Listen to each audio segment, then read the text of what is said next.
we all, have been to our university's library. At least if someone is not in university, at least in a school library or maybe a district library. So why I'm bringing this point here, because whenever I used to visit my university's library, I always used to see it as that how computer memory is being organized in a computer machine.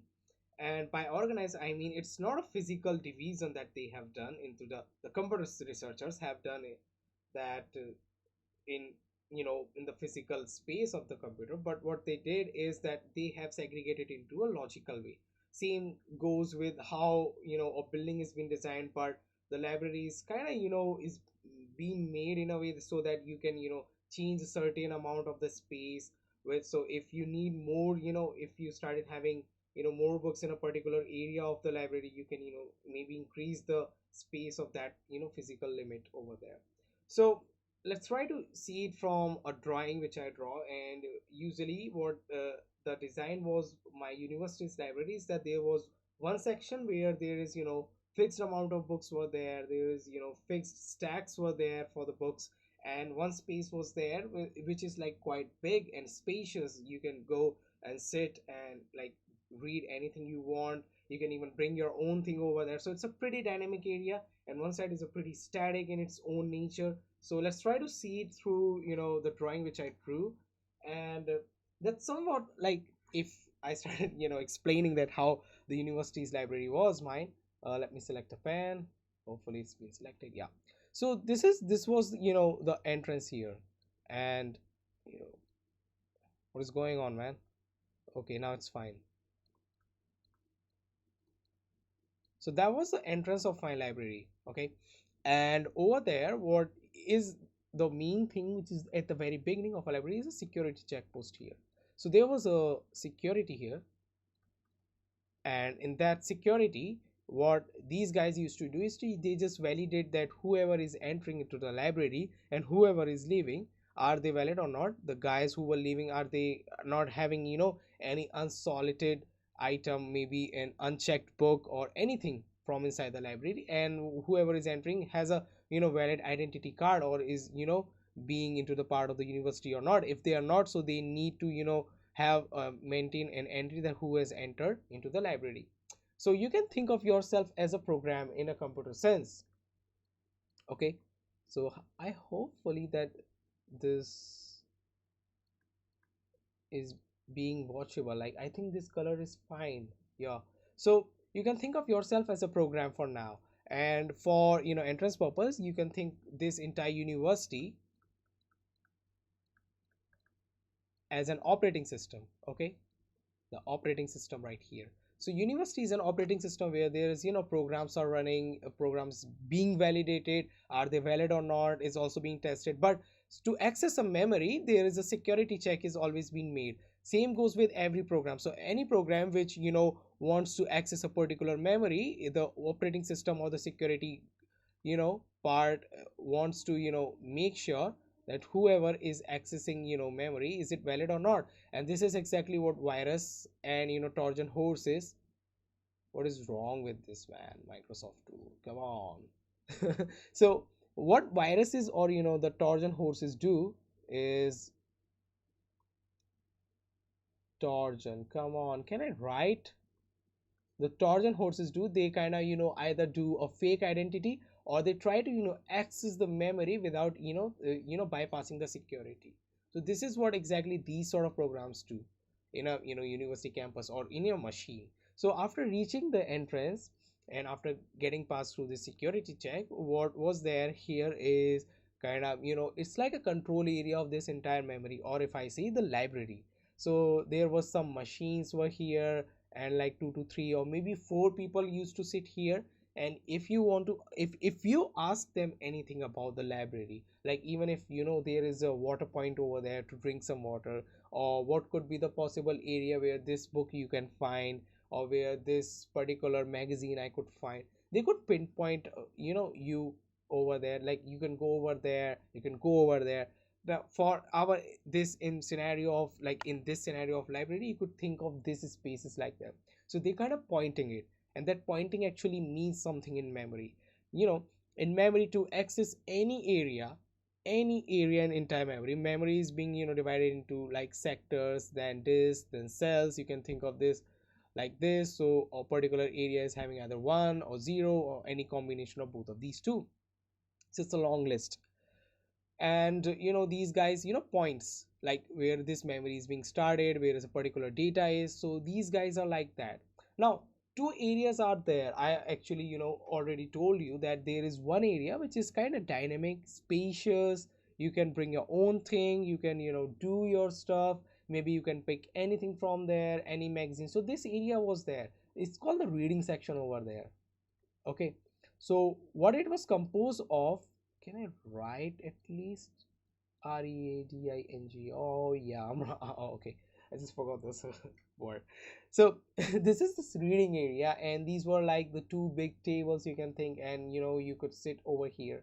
So this is a dynamic area.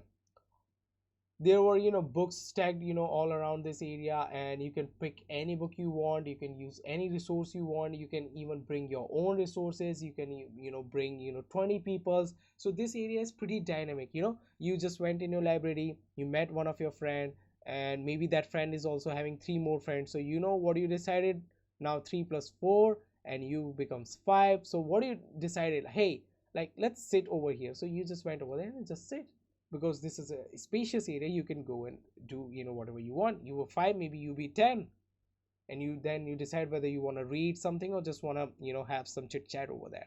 So this is a dynamic area. This is called the reading area, and this in the language of computer is called heap. Why heap? So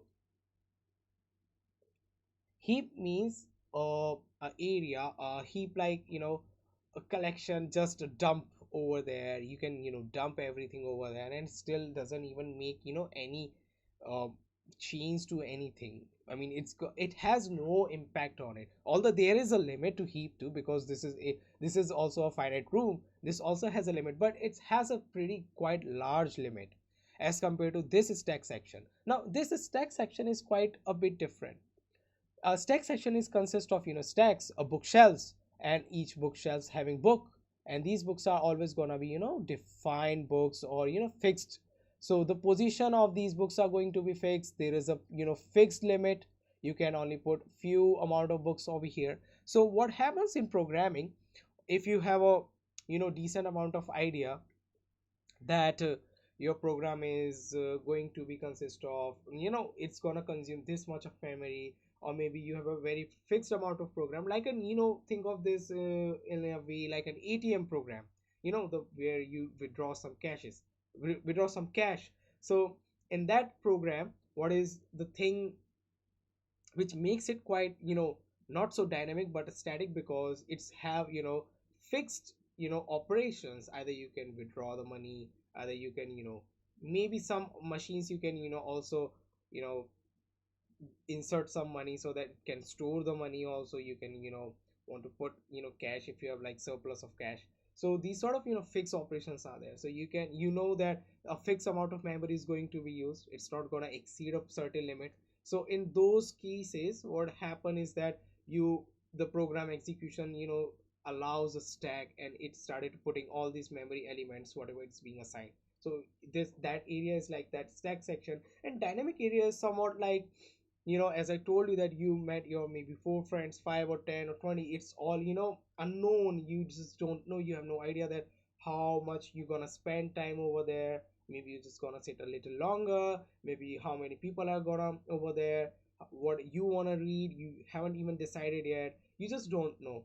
And it's just gonna be on the on the fly. So whatever is gonna happen is gonna happen. So in those cases you put everything over in a heap area on an average, and anything which is static, which is defined, which has a predefined context, is going to be in the stack area. Now these stack areas and everything is going to have a decent thing which is called a pointer. I already told you, I already put a very basic idea around pointer here. But this stack section used to have a one guy over here. Oh man, I can drew 3 legs. Oh god. Okay, okay, so we can think that he is just 2 legs now for now. Okay, now it's much better. Okay, yay, so he's happy. So there is this guy, it's like a pointer. So whenever you want to, point something, you want to ask operating system, or maybe operating system, or maybe another process is asking for a particular value from a particular program or from a particular space, you just go over there and this guy can point exactly at which stack and at which location is there that particular object is going to be. Why object? One thing I remember that during in my college days, whenever I used to ask what is an object to, my classmates, they didn't even have any idea about object. All they just, they just kind of mugged up everything. This is didn't have any clear picture about it.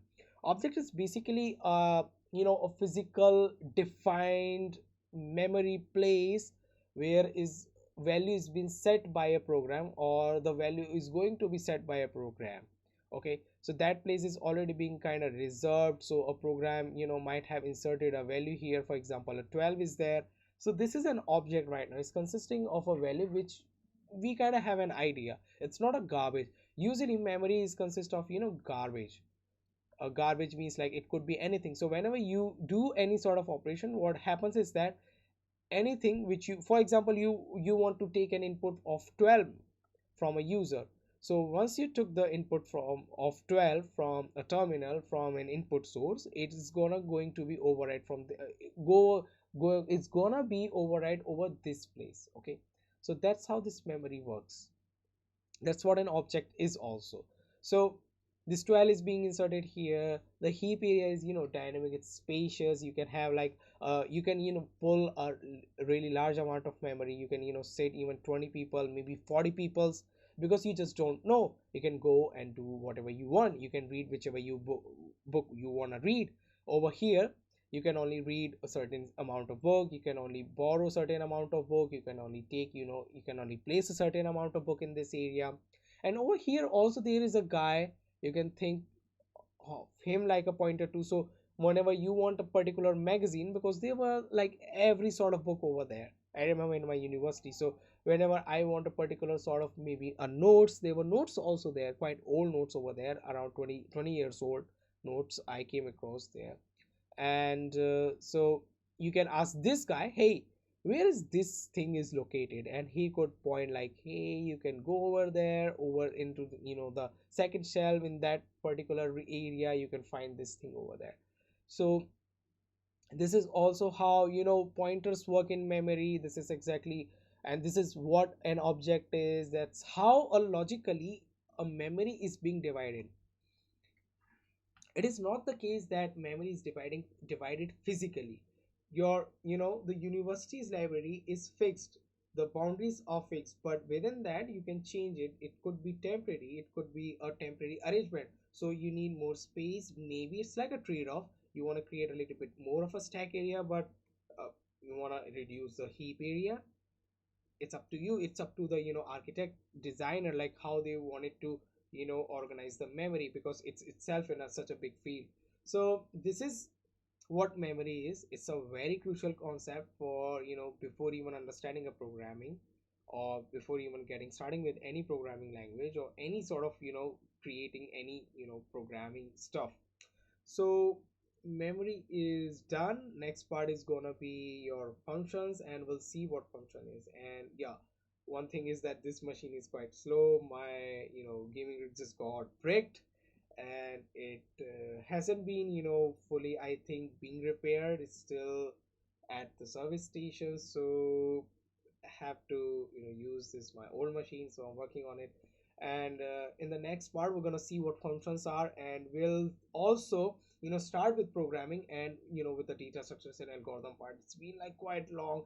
I know a lot of things just went through in the in this month, and there are a lot of things are going on still, but I'm trying to create more and more of these sort of videos, so that other people might also get any benefit out of it.